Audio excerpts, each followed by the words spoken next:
ಜೊತೆ DGP K Ramachandra Rao ಸರಸವಾಡುತ್ತಿರುವ video viral.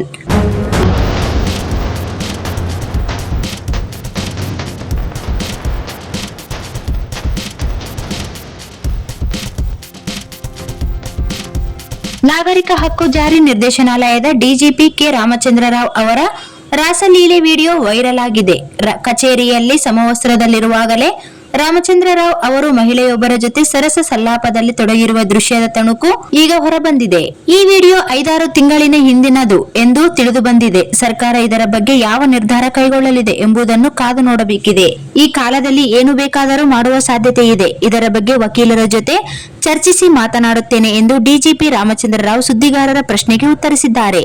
ಶಿಸ್ತು ಕ್ರಮಕ್ಕೆ ಸಿಎಂ ಸಿದ್ದರಾಮಯ್ಯ ಸೂಚನೆ. ಡಿಜಿಪಿ ರಾಮಚಂದ್ರ ರಾವ್ ಅವರ ವಿಡಿಯೋ ವೈರಲ್ ವಿಚಾರ ರಾಜ್ಯ ರಾಜಕೀಯದಲ್ಲಿ ಭಾರೀ ಚರ್ಚೆಗೆ ಕಾರಣವಾಗಿದ್ದು, ಈ ಕುರಿತು ಮುಖ್ಯಮಂತ್ರಿ ಸಿದ್ದರಾಮಯ್ಯ ತೀವ್ರ ಅಸಮಾಧಾನ ವ್ಯಕ್ತಪಡಿಸಿದ್ದಾರೆ. ರಾಮಚಂದ್ರ ರಾವ್ ವಿಡಿಯೋ ವಿಷಯ ಕೇಳಿ ಸಿಟ್ಟಿಗೆದ್ದ ಸಿಎಂ ಪ್ರಕರಣವನ್ನು ಗಂಭೀರವಾಗಿ ಪರಿಗಣಿಸುವುದಾಗಿ ತಿಳಿಸಿದ್ದಾರೆ. ಡಿಜಿಪಿ ರಾಮಚಂದ್ರ ರಾವ್ ವಿರುದ್ಧ ಶಿಸ್ತು ಕ್ರಮ ಕೈಗೊಳ್ಳುವಂತೆ ಸಂಬಂಧಪಟ್ಟ ಅಧಿಕಾರಿಗಳಿಗೆ ಮುಖ್ಯಮಂತ್ರಿ ಸ್ಪಷ್ಟ ಸೂಚನೆ ನೀಡಿದ್ದಾರೆ. ಕಾನೂನಿನ ಮುಂದೆ ಯಾರೂ ದೊಡ್ಡವರಲ್ಲ ಎಂದು ಸಿಎಂ ಸಿದ್ದರಾಮಯ್ಯ ಖಡಕ್ ಎಚ್ಚರಿಕೆ ನೀಡಿದ್ದಾರೆ.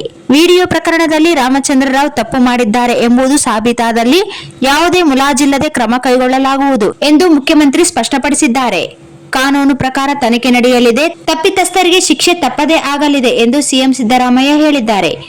ಈ ಬೆಳವಣಿಗೆಯಿಂದ ರಾಜ್ಯದ ಪೊಲೀಸ್ ಇಲಾಖೆಯಲ್ಲೂ ತೀವ್ರ ಚರ್ಚೆ ನಡೆಯುತ್ತಿದ್ದು, ಸರ್ಕಾರದ ಮುಂದಿನ ಕ್ರಮದತ್ತ ಎಲ್ಲರ ಗಮನ ಕೇಂದ್ರೀಕೃತವಾಗಿದೆ.